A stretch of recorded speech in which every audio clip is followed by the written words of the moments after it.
अब एक बहुत महत्वपूर्ण बात करने जा रहा हूं, उसको ध्यान से सुनना। ये लोग इंडिया गठबंधन से पूछते हैं आपका प्रधानमंत्री कौन होगा। मैं बीजेपी से पूछता हूं आपका प्रधानमंत्री कौन होगा। आप लोग सोच रहे होंगे केजरीवाल क्या बात कर रहा है, मोदी जी होंगे। नहीं, मोदी जी अगले साल 17 सितंबर को 75 साल के हो रहे हैं।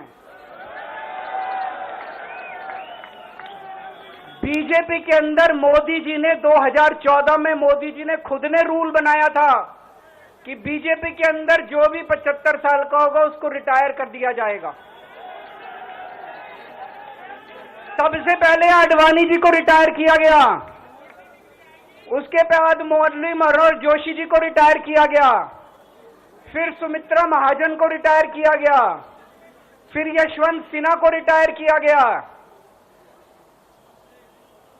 अब मोदी जी अगले साल 17 सितंबर को रिटायर होने वाले हैं। तो मैं बीजेपी से पूछना चाहता हूं आपका प्रधानमंत्री का दावेदार कौन है। दोस्तों, अगले साल 17 सितंबर तक अगर इनकी सरकार बनी तो उस पर भी आऊंगा मैं। अगर इनकी सरकार बनी तो पहले अगले 2 महीने में योगी जी को निपटाएंगे ये, और उसके बाद मोदी जी के सबसे खास अमित शाह को ये प्रधानमंत्री बनाएंगे। तो मैं लोगों को, देश के लोगों को आगाह करना चाहता हूं, मोदी जी अपने लिए वोट नहीं मांग रहे। मोदी जी अमित शाह को प्रधानमंत्री बनाने के लिए वोट मांग रहे हैं। मैं पूछना चाहता हूं मोदी जी से और अमित शाह जी से, ये मोदी की गारंटी पूरी कौन करेगा? क्या अमित शाह मोदी की गारंटी पूरी करेंगे? जब आप अगर जो वैसे तो मेरे को लगता है मैं भी आऊंगा उसके ऊपर, मुझे नहीं लगता इनकी सरकार बन रही है, लेकिन जो बीजेपी को वोट देने जाएं वो ये सोच के जाना कि आप मोदी जी के नाम पे वोट नहीं दे रहे, आप अमित शाह के नाम पे वोट दे रहे हैं।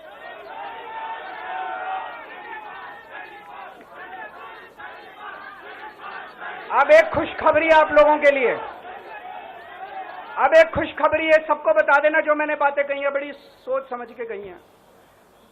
वहां बैठ के यही सोच रहा था 50 दिन से। देखिए, इस देश की जनता पूर्व हो, पश्चिम हो, उत्तर हो, दक्षिण हो या नॉर्थ ईस्ट हो, हर कोने में मोदी जी के साथ प्रचंड समर्थन के साथ खड़ी है। इंडिया अलायंस के जितने भी चट्टे बट्टे हैं वो सभी को मालूम है कि हम 400 पार करने जा रहे हैं, मोदी जी तीसरी बार इस देश का प्रधानमंत्री बनेंगे। इसलिए इस प्रकार की भ्रांति फैला रहे हैं। मैं देश की जनता के सामने स्पष्ट करना चाहता हूं कि भाजपा के संविधान में ऐसा कोई प्रोविजन नहीं है। मोदी जी ही 29 तक नेतृत्व करेंगे और मोदी जी ही आने वाले चुनाव का भी नेतृत्व करेंगे।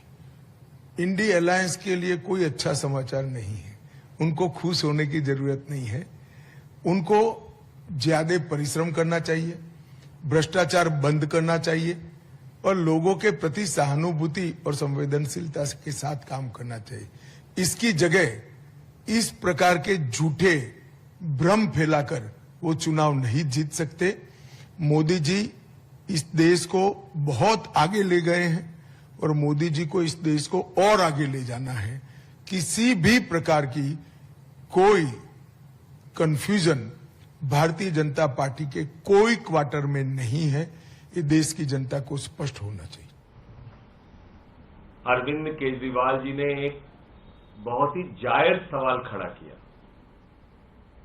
और ऐसा सवाल खड़ा किया जो सिद्धांत और नियम खुद भारत के प्रधानमंत्री नरेंद्र मोदी जी ने अपनी पार्टी के लिए बनाए। भारत के प्रधानमंत्री नरेंद्र मोदी जी ने अपनी पार्टी के नेताओं के लिए बनाए। भारत के प्रधानमंत्री नरेंद्र मोदी जी ने कहा,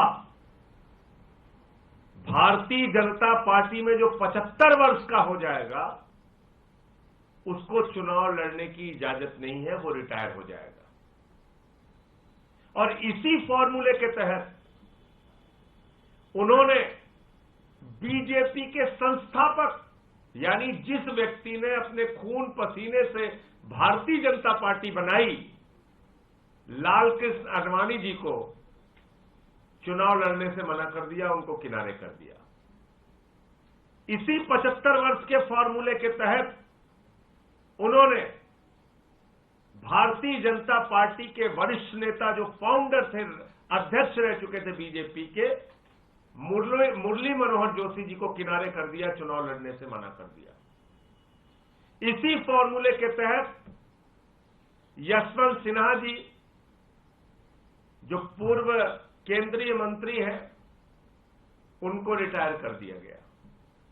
इसी फॉर्मूले के तहत लोकसभा की सम्माननीय अध्यक्ष रह चुकी सुमित्रा महाजन जी को किनारे कर दिया गया और बहुत सारे सांसदों का टिकट देश भर में काट दिया गया। बीजेपी ने अपने ही तमाम सांसदों के टिकट काट दिए। और आज जब केजरीवाल जी ने कहा कि भाई 75 साल में मोदी जी रिटायर हो जाएंगे और वो 75 साल अगले साल पूरा हो रहा है, तो उसके बाद तो देश के प्रधानमंत्री अमित शाह बनेंगे, तो मोदी की गारंटी को पूरा कौन करेगा? ये जायज सवाल केजरीवाल जी ने उठाया। एक तो अपने 10 साल में आपने कोई गारंटी पूरी नहीं की, लेकिन अब जो गारंटी दे रहे हैं उसका तो बिल्कुल भरोसा नहीं, क्योंकि 75 साल में आप अपने ही नियम के हिसाब से रिटायर हो जाएंगे। अमित शाह जी और पूरी पार्टी बौखला गई इतना सुनते ही। बोले जो नियम मोदी जी ने बनाया वो नियम बीजेपी के दूसरे नेताओं पर तो लागू होगा। लालकृष्ण आडवाणी जी को निपटाने के लिए, मुरली मनोहर जोशी जी को निपटाने के लिए, सुमित्रा महाजन जी को उनकी राजनीति को खत्म करने के लिए और यशवंत सिन्हा जी को निपटाने के लिए उस पर तो लागू होगा, लेकिन नरेंद्र मोदी जी के ऊपर यह नियम लागू नहीं होगा। इसका मतलब आपके सिद्धांतों की, आपके विचारों की, आपके उसूलों की, आपकी बातों की कोई कीमत नहीं। इसका मतलब जो नियम आप बनाते हैं वो नियम आप अपने ऊपर ही लागू नहीं करते। मैं समझता हूं अमित शाह का बयान पर्याप्त नहीं है। भारत के प्रधानमंत्री नरेंद्र मोदी जी को आकर सामने कहना चाहिए कि वो एक सिद्धांतहीन व्यक्ति हैं और उन्होंने जो नियम, जो सिद्धांत भारतीय जनता पार्टी के दूसरे नेताओं के लिए बनाया है वो उनके ऊपर लागू नहीं होगा। यह स्पष्ट करना चाहिए प्रधानमंत्री जी को।